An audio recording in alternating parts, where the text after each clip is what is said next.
Hello, and welcome to the AppleInsider Podcast. This is your host, Wes Hilliard speaking, and I'm joined by a special guest this week. William is away, so I have Tim Chaten here of iPad Pros and Vision Pros podcast fame. I've been on, I think, both of those at some point in time in the last year, and we'll be back again soon. So glad to have him here to return the favor. And if you are a paid subscriber, we're going to be doing the extended edition about Apple Vision Pro's future, what we're hoping to see from Vision OS and all this technology. But let's dive right in. So this week was Apple's earnings. Of course, all the usual financial stuff. And as expected, Apple just, did amazing.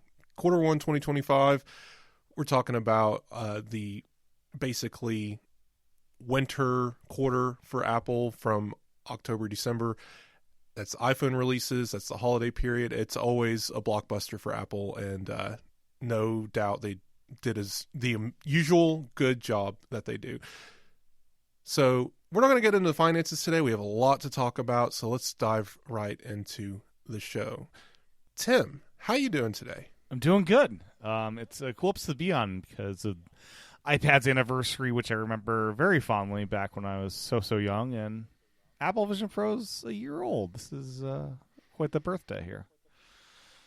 Yeah, it's very exciting. I mean, I remember a year ago, maybe it was today, maybe it was tomorrow, I was driving to Nashville to get to a hotel because not only was this going to be a big release, this is my first time ever that I wanted to be present for a new product release. And what better for than a brand new product category that Apple's never done before.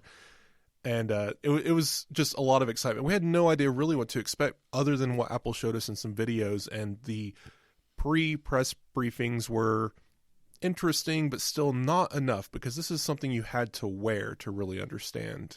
Yeah, this was... How'd you go into it? Yeah, this was a launch that had more mystery behind it than I think almost any other Apple product, right? I mean, there was a lot of stuff leading up to it, but there wasn't a big launch event. Like, they just kind of rolled this thing out, and you go in the store and try it out, and I was not quite sure what to expect, and I was amazed when I put it on from the first demo, and it's a product that still amazes me kind of today as I use it. Like, every time I wear it, pretty much every day, I have wow moments of like, wow, this is something that exists and I get to use. And now, did you get one on the day one release? Did you order it and have it delivered to your home? How did that go? Yeah, I did in-store pickup, the Mall, New Hampshire, up in the developer of Juno, Christian Selig.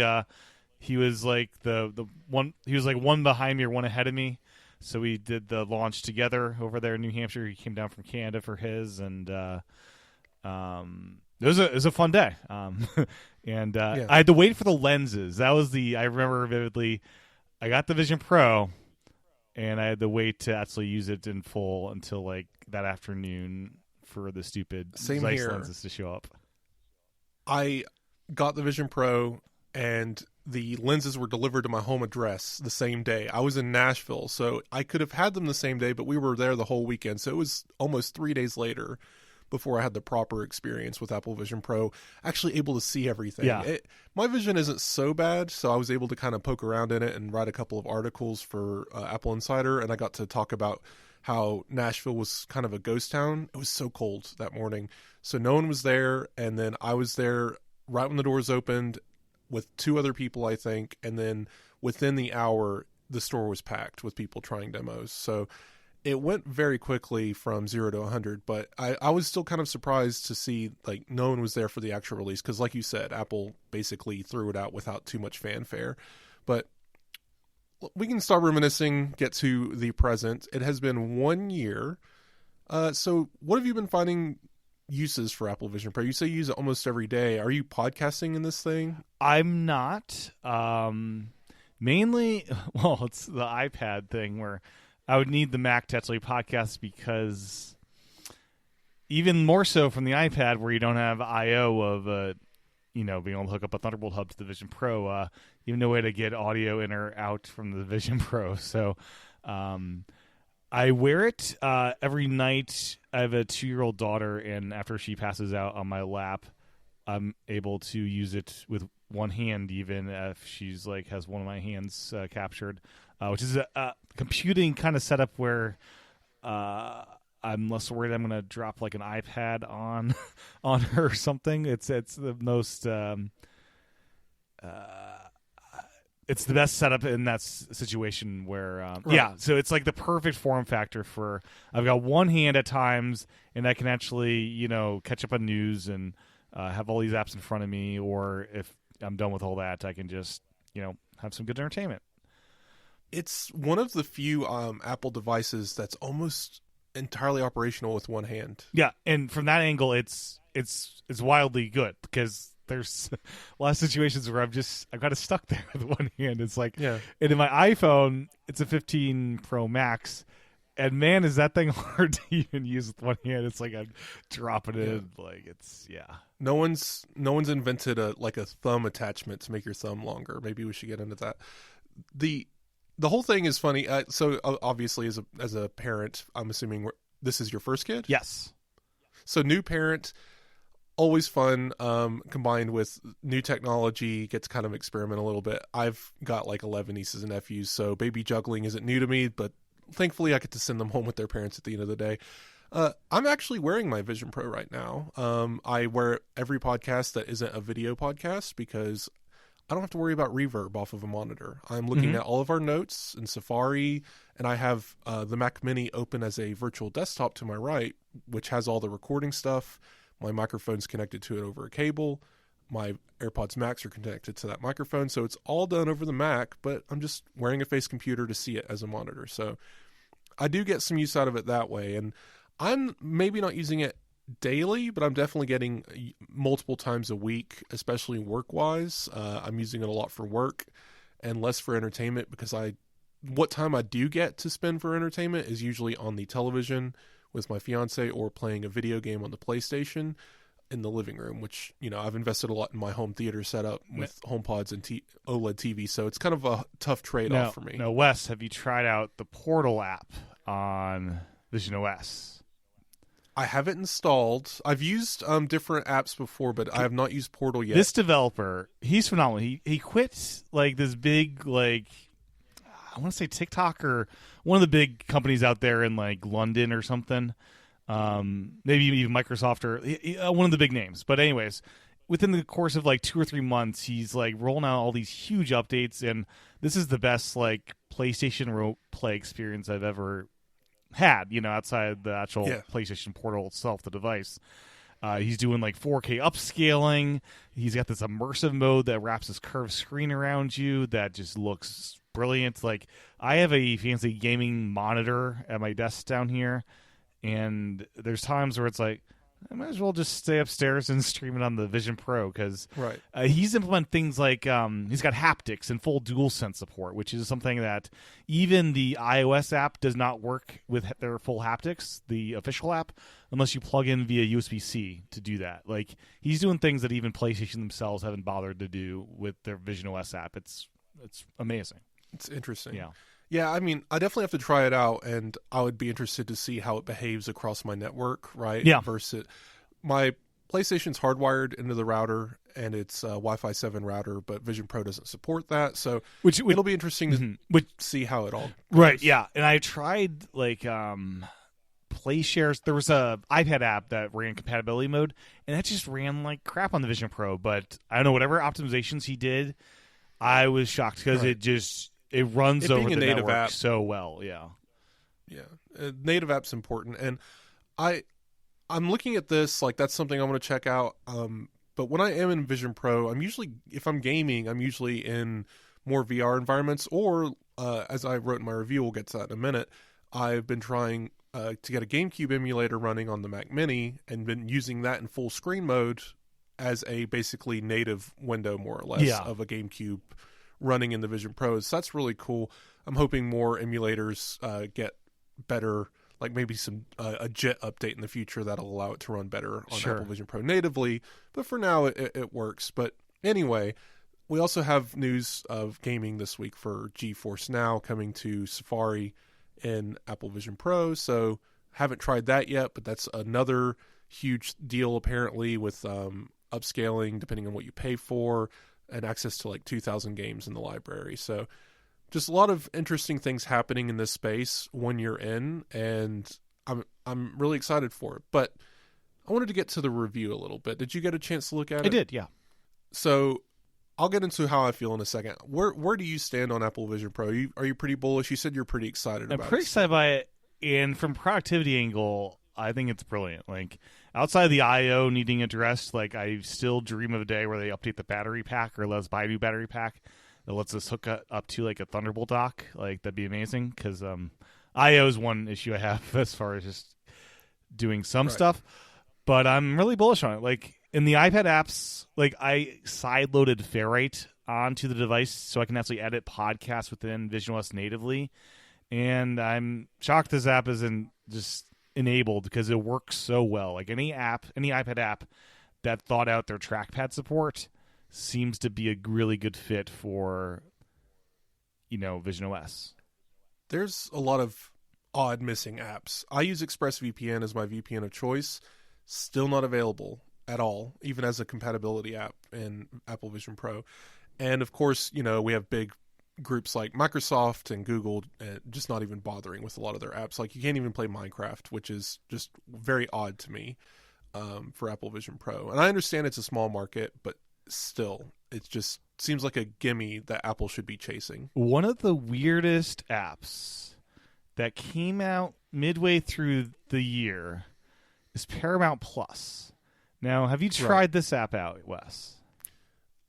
I'm not subscribing now, but I did use it when they got their new features. Okay. And I definitely watched SpongeBob and the Bikini Bottom immersive So here's how it's weird. I'm subscribed now to the Showtime version because Dexter is out, and I'm a sucker for Dexter. Even every show, I don't know, it's a quality show, even the reboots and stuff. But anyways, it's weird in a couple ways. So it's first class in the fact that they have their own environment, and it's the only one that's interactive. It's a native app, of course, because it's got environments, and it supports Apple's environments with visionOS 2. It supports the native video player, but it doesn't save your progress of any videos you watch in the app, so you can exit out, and it just totally forgets that you even played it. The other weird thing is you can play other videos. Like, you can launch Apple TV in just a floating window, hit play in the Paramount Plus app, and it does it. It has this weird bug where you can live in this future of playing multiple videos from different apps at the same time, and it's kind of great. And I kind of wish this was just a regular OS level feature rather than a long-standing bug in visionOS for Paramount Plus. But if you want to try that, it's pretty nifty. I feel like day one visionOS 3.0 is going to be bring environments anywhere.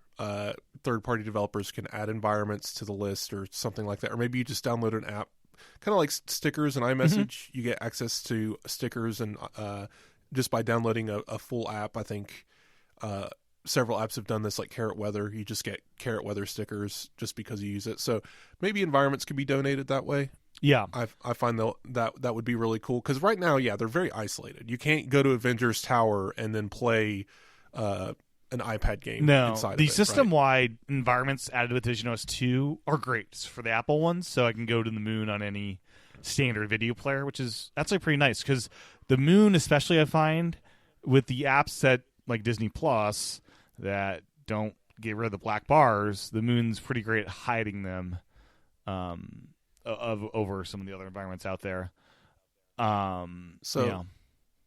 We're fans of Apple Vision Pro, obviously, and we use it. Probably, I'd say we're in the top 10% of users out there. There's probably people who live in this thing that are skewing the graph a little bit, and then there's people who just bought it and forgot about it. I think we're definitely on the upper end of that. For sure. I bought a $300 MacBook Air on eBay after getting the Vision Pro, and it had a busted screen. So I did I was inspired by Federico Vitici and removed the screen. So for $300, which is less than the cost of the iPad Pro keyboard, I have a full M1 MacBook Air that is my input and Mac that I use with the Vision Pro. And it's a great form factor for the Vision Pro, and I'm able to just grab it and use, because text input, you say the good and the bad of Vision Pro. Text input, I don't know if there's any solve for it without a physical keyboard, because it is so rough for me. Unless you just like talking, and the text input is actually very well done. It is, yeah. It's still just, you still need to go back and fix a word every now and then that gets awkward. So keyboard and trackpad or mouse of some kind, definitely essential, especially if you're doing anything. Like for me, for work, I'm obviously doing a lot of text processing, so keyboard, mouse, very essential. I use Apple's Magic Trackpad and a mechanical keyboard. Mm-hmm. But one of these things, I think like what you've done with the MacBook Air is brilliant, and I don't think Apple would ever offer anything close to it. But I would love to see Apple open up more functionality. Use the MFI program. Let third parties show their keyboard as a pass-through option in immersive video or in the immersive views, and maybe the trackpad as well. I would love to see Apple and other third-party manufacturers make just a Magic Trackpad and keyboard style combo that they sell that looks like a laptop but is not a laptop, right? Yeah. And the bonus of having the M series processor in it that you can bring in through the virtual display, all cool. I'm doing that with my Mac Mini. I bought a battery pack to test it out, and it worked. I'm still looking for a better battery pack, but the concept works of having a portable Mac Mini that can work with the Apple Vision Pro over battery on both of them, virtual display without any dongles, anything like that. It's really nice. So, of course, bring my own keyboard and trackpad at that point. Yeah. But go ahead. Oh, I was going to say, as far as another essential accessory for me has been the Anchor, like as big as they make it, battery that will go on a plane. Because sometimes my daughter will insist that we do bedtime routine outside of where my normal power adapters are. So that's been essential to run the device, because this thing is a power hog. And one thing I've noticed is, like, if I forget to have it charged up before, it can take a while to reboot up. I don't know what's going on there, because it's a bizarre thing, because that battery pack, it's clearly designed to have a lot of overhead, so you're not actually damaging the battery by using it so often. But at the same time, there's not enough overhead where when you kill it, it needs a good 5-10 minutes to boot back up. Right. Sometimes it's kind of crazy.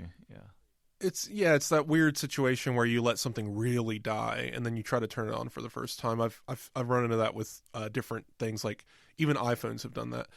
But so what does your wife think about Apple Vision Pro? Do you ever wear it in front of her, or is this more of a I'm going to keep this to myself device? Yeah, she'll come in the room and we have chats and stuff. I don't. She doesn't insist I take it off or anything. She's totally okay with me wearing it and whatnot. She will make fun of me at times, but she's totally accepted that I have full vision acuity when I have it on, even though I don't like to tell her sometimes that had that light on would be handy for me right now for me to see a little bit better. But yeah, she just accepts that I can see everything and that I can have full conversations, and it's become normalized. In our house. Yeah, I'm in the habit of just taking it off, which obviously, as you know, can break certain things, especially if you're using virtual display. It just goes away and you have to recall it. Yeah. And I've noticed that sometimes when depending on what apps are open on the Mac, sometimes then I take off the Vision Pro, it disconnects, and then my iPhone connects as a continuity camera for no reason. Yeah. And I have to disconnect from that before I can bring the Vision Pro back on. But anyway, so love that we got to talk a little bit about Vision Pro and how we're using it. If there's anything else on that you want to touch on, we can get to that in just a second. But I wanted to ask you, like I was getting at it before, but anyway, we're both obviously fans. We use this thing all the time. We bought it. We spent the money. How do you think Apple's been as a steward of the Apple Vision Pro so far? My biggest concern, the apps. Please let the developers of your iPad apps, of say Apple Books and your other apps, just make native apps. They can be basic to start, but at least get a basic native app ported over. It's kind of sad. It's incredible. Yeah. It's incredible because we've got our first run of apps from Apple at that preview and saw the compatibility app folder and thought, oh, they'll sort this out. And then Vision OS 2 arrives. Nothing changed. They added some apps that were never there. I believe whether there was something that wasn't there that came in with Vision OS 2, but none of the compatibility apps actually shifted out of that folder. So, and then they still haven't. No changes there. And I'm with you. I think Apple needs to showcase this is what calendar looks like. Now, Fantastical has an amazing calendar app that is in Vision Pro. And like they also did Card Hop and everything, bringing it over. Why? I don't understand. Contacts is not a priority here, but why isn't Calendar native? That is such a huge app for productivity users. I mean, Contacts should be along with like Find My. Why can't I use Find My in the Vision Pro? I want to know, should I be wrapping up my work session because my wife's almost home? I can't do that natively in the headset to see I got 10 minutes, I got 30 minutes. Like, that's crazy to me. Shortcuts. Yeah, like there's so many things that Apple should be doing just on the app development front, but not only making their own apps, but they should be going door to door with big bags of money and saying, what do we have to do to get your thing on our platform? Microsoft, why isn't Minecraft on Apple Vision Pro in any form? Meta, who do we have to talk to get Beat Saber on Apple Vision Pro? Yeah, that's a weird one with Meta. I mean, they hate each other viscerally. I mean, Meta's not opposed to Beat Saber. It's on PlayStation. Maybe they don't see PlayStation VR 2 as a threat, which may be fair. But that's yeah, fair. I don't know what it is with that one. PSVR 2 is a bit of a failure of a product, and Sony's already I love admitted mine, it. But yeah. Oh, I use it all the time to play Beat Saber. But yeah, it has not sold what it has. I think the sales have been great during the holidays when it was heavily discounted, and you'll often find developers tout their game sales are high, like amongst the highest in PSVR 2, because people are buying software there versus on Meta, which is an audience of more children, as far as like the demographic. Yeah. Well, then you see, so app development and then evangelism, getting people to come to the platform, financial incentives, those kinds of things. But then there's also the media side of things. Immersive video. We're on episode 1 of Elevated. And it has been that way since it came out. We're on episode like 3 of the other 2. And then, was it Alicia Keys? One thing, done. And then the concert for one, here you go, never again. And nothing's longer than 15 or 20 minutes. Just go to a concert, Go to the Sphere, in Vegas, work with them and record an entire show. I want long-form content in immersive. I'm not saying it's easy, because obviously even the concert for one thing they did required planning, camera positioning, editing. I understand, but just do it. Just go film 100 different musicians over a couple of months, edit it, and then release one a week. I don't like. They have the money, they have the talent. Apple Music goes nuts already. They just did Bjork, right? Is that how you say it? Like the new concert they're featuring. Bring a camera with you. Just throw it on the stage and walk away. Who cares? Honestly, like Apple's the only one with this high fidelity of content, even if it's not the best shot in the world. And we've seen poorly shot things. Their sizzle reels have been awful for the sports stuff because they're too jarring. But I don't know. It just seems odd to me. Like, what are you doing to evangelize this content? Submerged.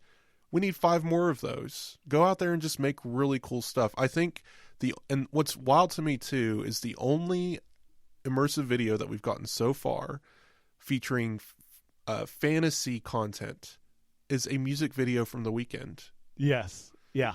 This is like a preview of this is what you do when there's CGI outside of the dinosaurs, and it's mind blowing what the Weeknd video was. That was very very cool. That was really cool. The movie studios have been somewhat satisfying. Like Wild Robot in 3D is amazing. I'm still very angry at Disney for not releasing Prometheus, which was shot in 3D and is available in 3D Blu-ray. That's still not available. Come on, Disney. Alien is big this year. Let's do it. there's the 3D catalog is great, and I was one of the people who went out and spent $5,000 on a 4K 3D television with active glasses in like 2000, I want to say 14. Mm-hmm. It was absurd, but I did it because I had military money. And then I bought like a Samsung one a couple years later. I was playing around with 3D and enjoying it. This is nothing like that. That was a toy. That was a gimmick. Like, this is real, actual good 3D. And even going back and watching something like Wizard of Oz is so much fun in the Vision Pro in 3D. So I'm glad that we at least have Hollywood making 3D content, but immersive, I don't even know how to even describe the difference other than 180 degree is so much better than a movie theater screen, obviously. Sure. But it's just, you have Apple TV Plus, and not everything's going to convert. I don't need Ted Lasso in immersive video, right? It wouldn't feel right. But like Greyhound. Why isn't Mystic Quest should be a 3D shot TV show? It's a video game. Like that'd be so much fun. Or okay, so hear me out. There was these gimmicks some years ago, and I think IMAX still does it, where only certain scenes are in IMAX. Yeah, I remember there's like Chuck, the TV show. Put on your red and blue goggles now for the scene, and that was definitely a thing in the early 2000s, I think. Or yeah, so let's have an Apple TV Plus show come out, and it's normal for everyone else. But if you're watching it in Vision Pro, every episode or two, or every episode, you get a small segment where it's just you're sucked into an immersive view or something. I don't know, but there's just so many cool ways they could be working with this, and they're just, maybe they are, and we're not seeing it because it's all behind the scenes. I wrote this review, getting back to the review, time to exit the preview. So people were very harsh about Apple Vision Pro at the start. They called it a, not beta, but a developer tool. They called it whatever name you want to call it, of just, this is not for consumers, this is not something you should buy, because this is I disagreed with that. I thought it was a full-fledged product. Yeah, I fully disagree as well. I mean, I've gotten my use out of it, and it's kind of fun to see. I did the Apple Card, so I'm like a month away from it being fully off the. Me too. So that'll be nice. Yeah, that'll be nice to have off of the payment. But no, so that's all fine. But I think Preview is a better name, because early adopters like us, we went and bought it. And we knew that there weren't going to be millions of apps on day one.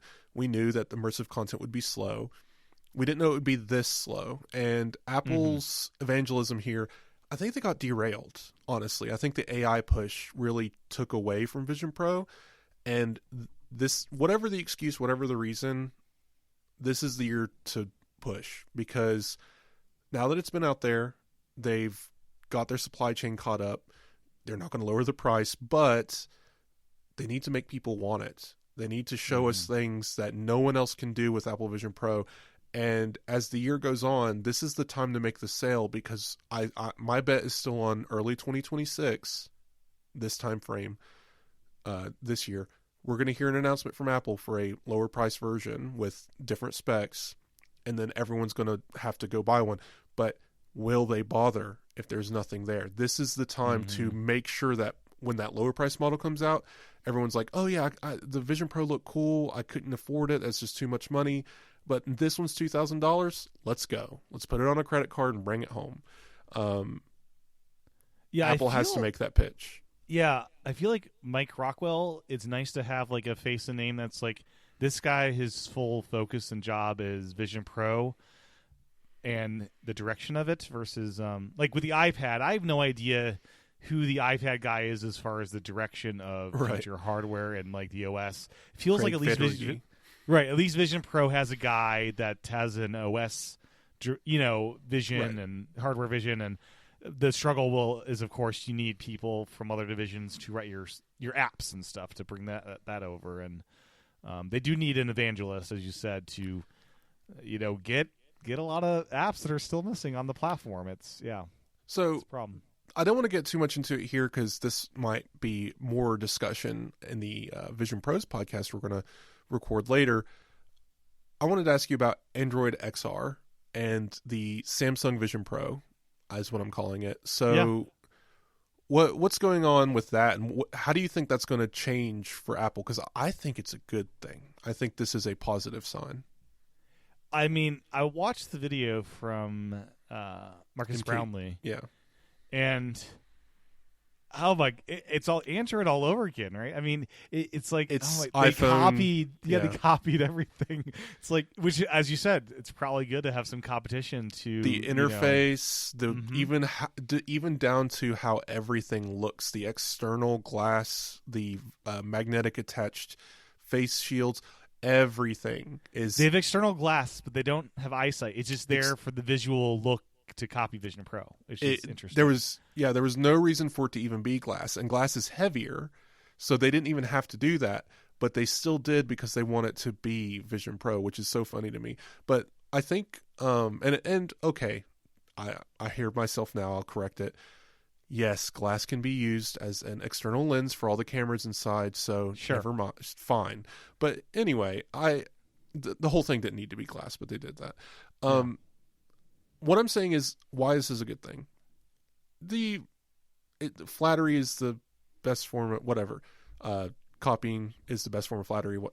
Anyway, the fact that they went through the trouble of doing this, it validates Apple Vision Pro. Yeah, they wouldn't do it if they thought Vision Pro wasn't going anywhere, right? Okay. This is both Google's hard work doing this, as well as Samsung and their partners, right? So looking back, look at the chart. We're going to have to make a new chart, but it's headsets before Apple Vision Pro, headsets after Apple Vision Pro. Meta Quest, we got their earnings report as we record. I forget what it's called. It's like it's not the Metaverse division, but it's like spatial. It's some kind of headset related division. Mm-hmm. $60 billion with a B has been lost since 2020 to that division.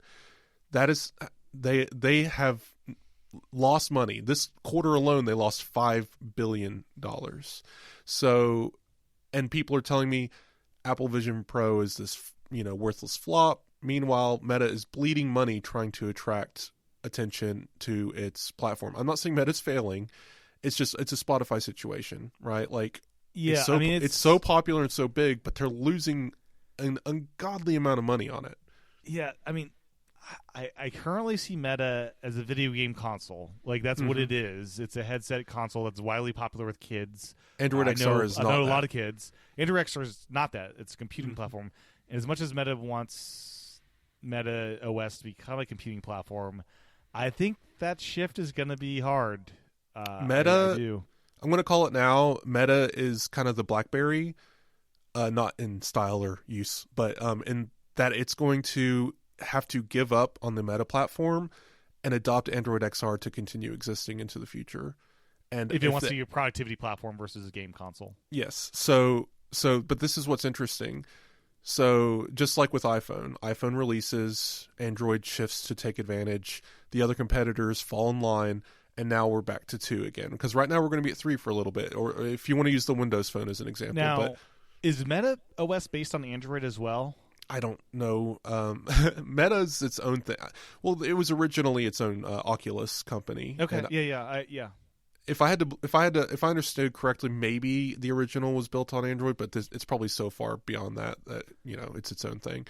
But right, I've heard you need to use like Unity to even write a web browser, which is wild. I think they're working to solve that stuff, but yeah. So in any case, I think it's validation for Apple Vision Pro, not only the style and how it's designed, but also the software and the gestures. Yeah, and it's going to be really interesting to see because now not only is it validation, but it's also development.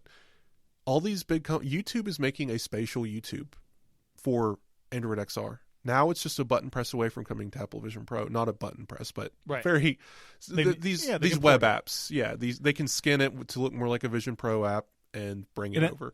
I'm so curious the screen quality of this first device. If it'll be like 2K per eye versus the 4K per eye that Apple's doing, and it's lower than Apple Vision Pro, but it's better than Quest headsets. So I'm assuming this is going to be a $1,500 to $2,000 headset. We don't have a price yet. Like I said, we don't have to get into it too much, but I have a feeling that this is the first of maybe this is the moment Apple was waiting for, because this is going to drive adoption to the quote-unquote spatial computing platform, which is bigger than just Apple. Spatial computing is, I think, the future of computing. It gets us to Apple Vision Pro. It gets us to a set of glasses that have augmented reality information overlay. That is the true future. And I don't think iPhone's going anywhere. And even I think iPhone can work in a spatial computing future. But also copied baby steps. Yeah, they also copied the battery pack idea from Apple. Yes. And it's USB-C instead of a weird Lightning port. Yeah. And everyone... Yeah, I think that Apple could have done better there, but whatever. And everyone, of course, made fun of the battery pack until it wasn't Apple doing it. So that's just how it always goes. But yeah, I think that's enough on Apple Vision Pro. We've gone into. If you guys want to hear more conversations like this, I recommend Vision Pros. It's not just me. I've been on there, I think, a total of twice now. I was on there about the new spatial personas and the launch, I believe. So go check out that show. Tim interviews a lot of people about their use of Vision Pro and stuff around it. So lots of detail there. And I'll probably be there soon enough to have further this conversation we're having. But let's move on. Are you watching Severance? Oh, am I? Oh, man, such a good show. It's so good. And what did you think of Tim Cook's little journey down the elevator? I want his key card because my name is Tim C as well. Like I made that connection. Yeah, would work for me. I want that. It's so fun. Yeah. So at least I have it in that form. So now I can try to recreate it from that. Right. Etsy has Severance cards. Just get one, and but you'll have to figure out a way to print your name onto it. Right. But yeah. I did enjoy it. Tim Cook isn't an actor, and he was a little stiff, but it was fun. I liked his little smile at the bottom of the elevator and everything.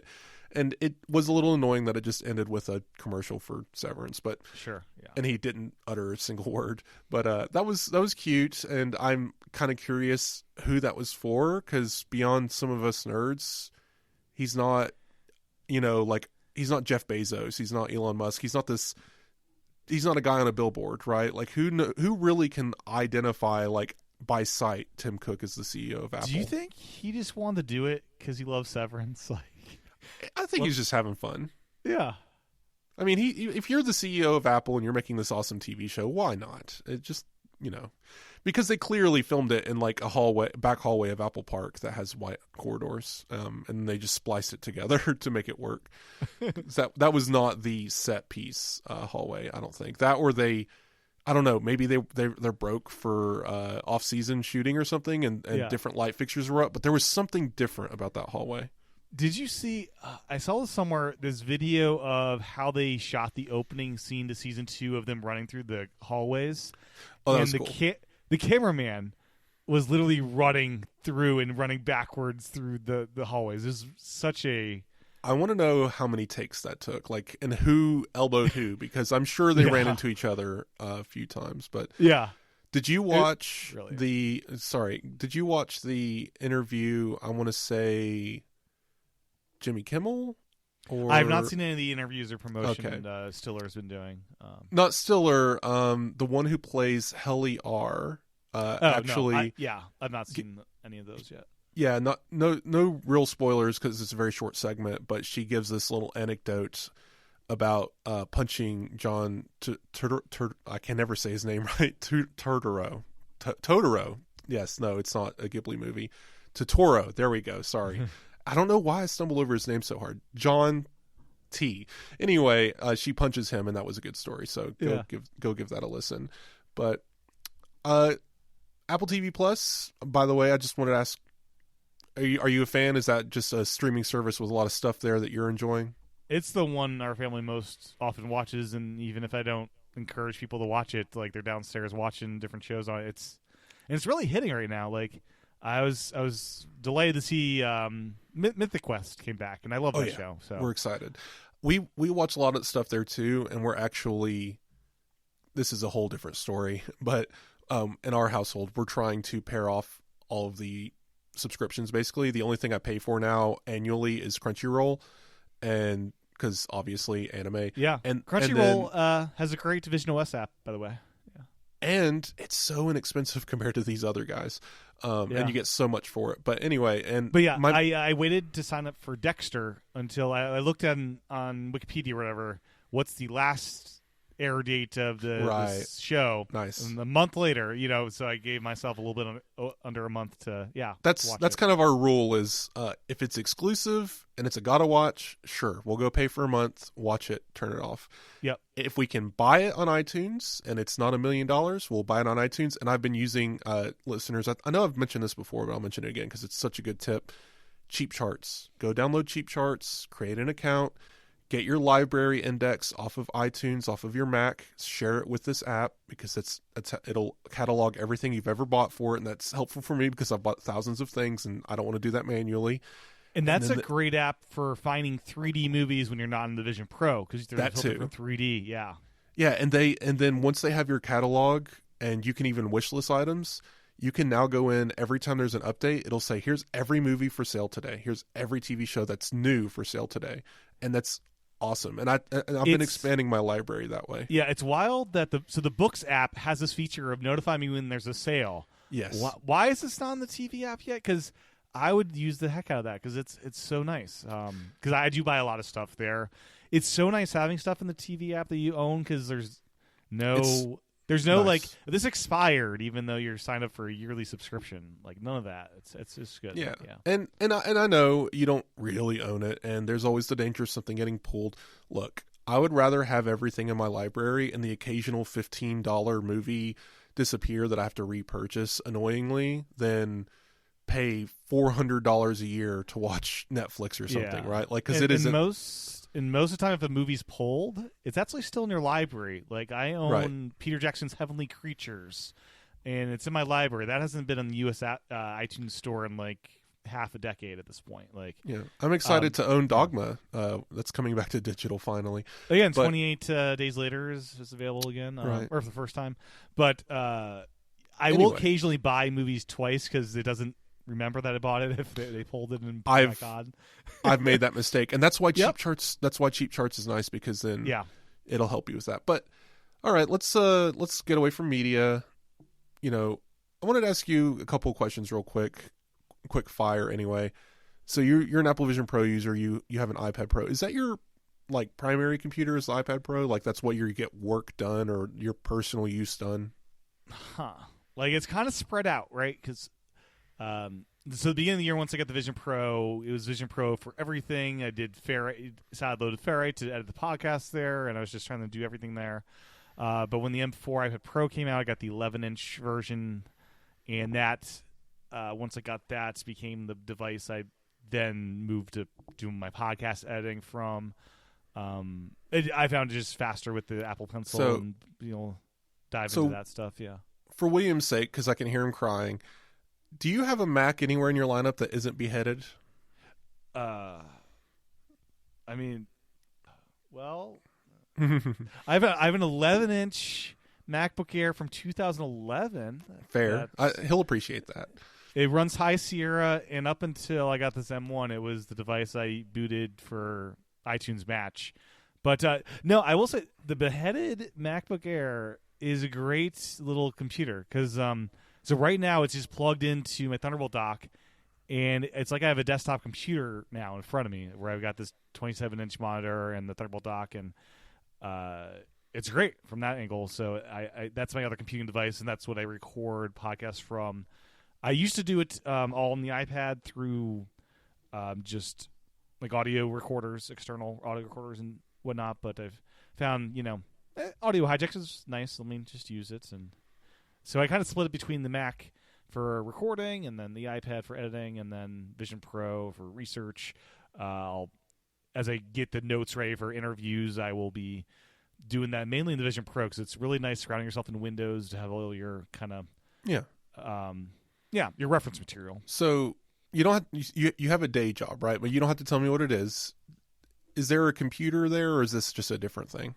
It's kind of a different thing. The Apple Watch is my main computer in that job because, like, it's all about being able to run around and have access to everything. And the Apple Watch Ultra was a necessary upgrade because I would kill my regular Apple Watch because audio battery life on the Apple Watch is still horrific. So Right.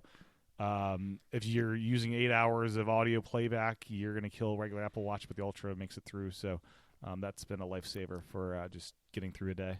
Yeah, my last real job was the Navy, and so like it was hit and miss on where technology was allowed and wasn't, and so Apple Watch was definitely a boon as long as you weren't in confidential areas, because that was a no-no. But in any case, I wanted to get to one last thing. You don't have an iPad Mini, do you? No, I had an iPad Mini 2 back in the day. I really goodness. wanted an excuse to buy one, but I just can't justify one, especially with the 11-inch iPad Pro. It's such a nice size. I'm at the point now where it's going to get harder and harder to justify different products because of the Vision Pro. I use everything I have now, but it's feeling like the future is going to be harder to justify. iPad Pro, iPad Mini, iPhone, Apple Vision Pro, Mac Mini. It's just woof, But yeah, I still have the M1 12.9-inch iPad Pro, and it's so sad it doesn't get very much use at all these days, but it's there.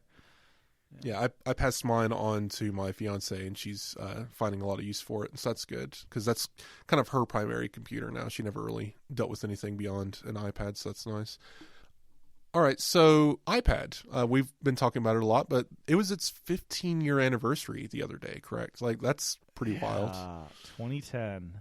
Mm-hmm. Man, I was 2010. I was a senior in college, and I started my first podcast in iPad Possibilities back in January of 2010, back when they announced this, and the whole show was like the Possibilities is a new platform. It ran for 2 years. That was like my foray into podcasting, and met Ken Case doing that show, and it was a fun time back then. And I remember going to the launch. I drove out to Kentucky from Indiana, where I lived, and I met up with some of my co-hosts that lived out there, or Ohio. I think it was Kentucky, or no, it was, I don't know, one of those states over there. And I ended up with 2 iPads because I pre-ordered the LTE or the cellular version, and then I couldn't withstand not having one on launch day. So on my way back to Indiana, like 7 p.m. before the store closed, I called and they still had them. So I ended up with the $500 version, and then the $829 version, the 64 gig high end later that month. So my final year of college, I used 2 iPads simultaneously. I used one as like a reference screen while using the other one to type out stuff and pages. And I was doing the iPad productivity thing back then. I didn't have an iPad until I think the iPad 3. I was still on my Android. I actually in 2010 I was using BlackBerry and Windows stuff. So it was a different time. But yeah, I had didn't the actually. AT&T. Yeah, I had the AT&T plan that they nice. discontinued within like 2 or 3 months because they realized iPads are great for Netflix, and everyone is just burning through as much data as they possibly can, abusing our network. And I held on that for as long as possible. It was around that time I owned a Sony Xperia Z, that flip game controller phone that looked like a PSP Go. Yeah, that was a different time. Different time, yeah. Yeah, no, all in an Apple. But so the iPad, 15 years later, still can't really record a podcast from it, right? I mean, I think it's changed ever so slightly. We actually have an article on this. FaceTime lets you record audio now. Have you tried this? Yeah, but no. I wouldn't do it if you're actually wanting to edit the audio. Right. Because you don't have separate audio tracks, to my understanding, or do you? Like, I can't, like, if I say while you're talking, or if we're slightly off, like, I can't move my audio around, right? I think it's one recording, and we both can't have our own individual tracks, right? Yeah, like, that's the problem with yeah. their implementation. It's great for phone calls as just reference material, but... Notes. Yeah. Yeah. Well... Yeah, I think that's one big one that's so obvious. Like, Apple should just release its own podcasting app that lets you, like, have the whole suite. Record, edit, upload into the podcast app, all on the iPad. Why can't you do that? I understand Final Cut Pro exists. I understand that Macs exist, but it just feels like such a weird thing where you can like Gorillaz recorded an entire album on an iPad in like 2012, and we still can't record a podcast. It's also weird because on the Mac they engineered this great system that allows audio hijack to run securely. If you remember, they used to have it so you had to boot into this weird secure mode and then reboot, but they figured it out. They listened to audio hijack's developers and were able to implement that in a pretty straightforward way. Bring that over to iPad, because that those APIs would be a godsend here, you know. So and we are seeing something like close to those APIs in what is it called, the drivers kit.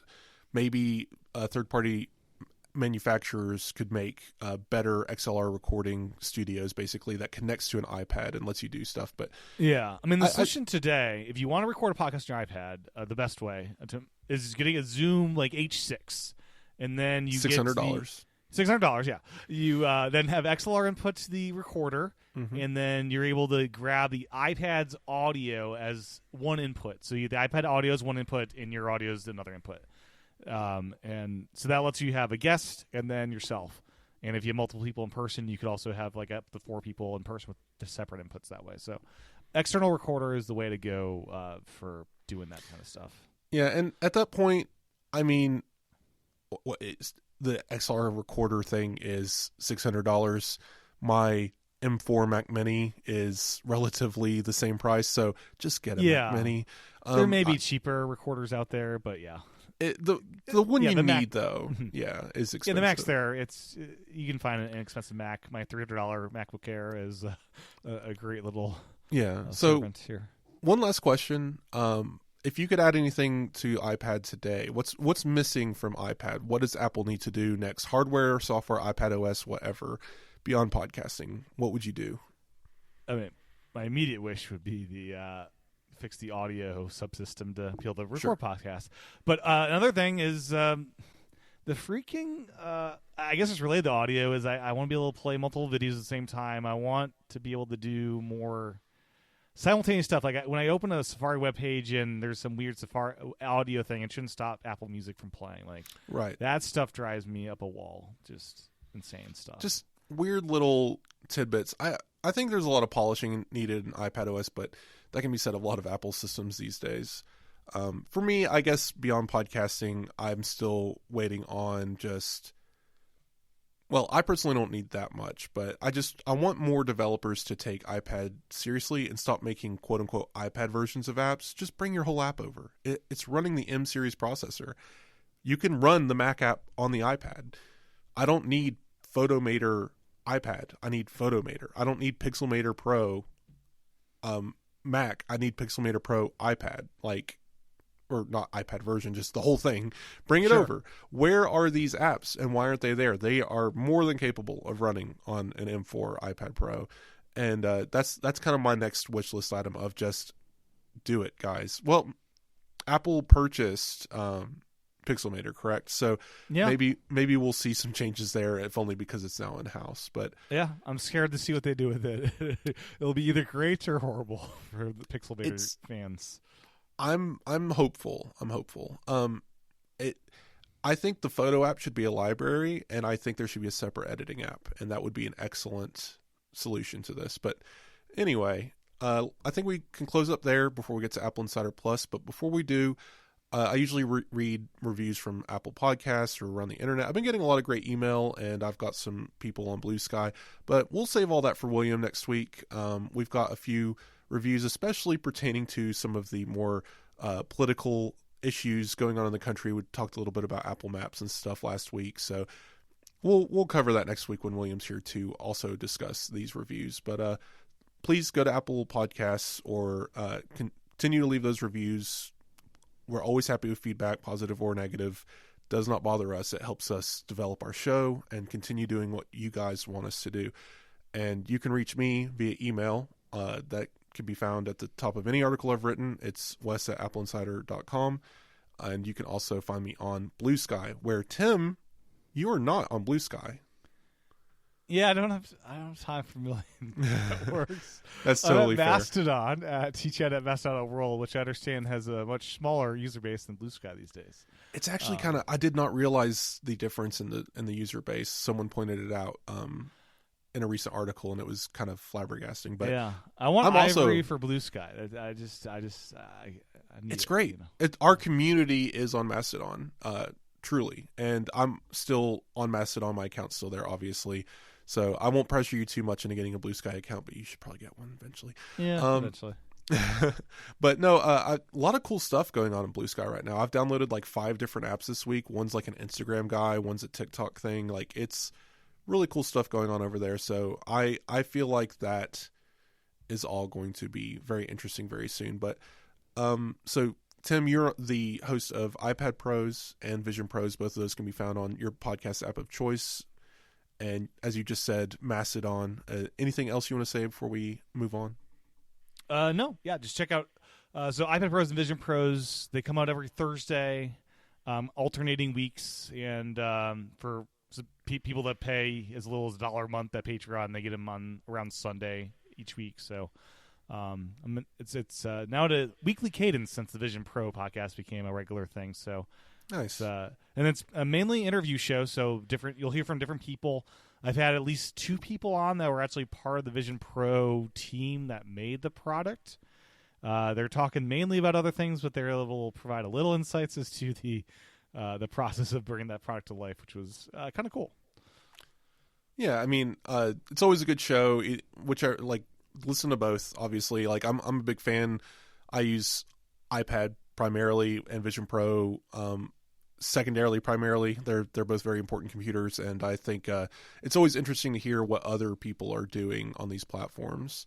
So definitely go give them a listen, and say hi to Tim on Mastodon when you get a chance, and let us know what you thought of this episode. It was a lot of fun going through. You got a little bit of Vision Pros, you got a little bit of iPad Pros. There wasn't enough big time news to talk about this week, but William will be back next week to get into some of this other stuff. And I hope you guys enjoyed my Vision Pro review. I'm really enjoying the product, and I'm trying to show that, like, as much as I enjoy it, I'm also wanting to be hard on Apple for how they've not ignored, but kind of set aside Apple Vision Pro. I mean, there's not even Apple Intelligence on the platform. We didn't get to that today, but just kind of wild to me that they've done all this. So in any case, everyone, we'll talk to you. Well, I'll talk to you next week. Otherwise, if you are a paid subscriber, you got an ad-free episode, and you're about to hear Apple Insider Plus, so stick around for that. But we'll talk to you guys soon.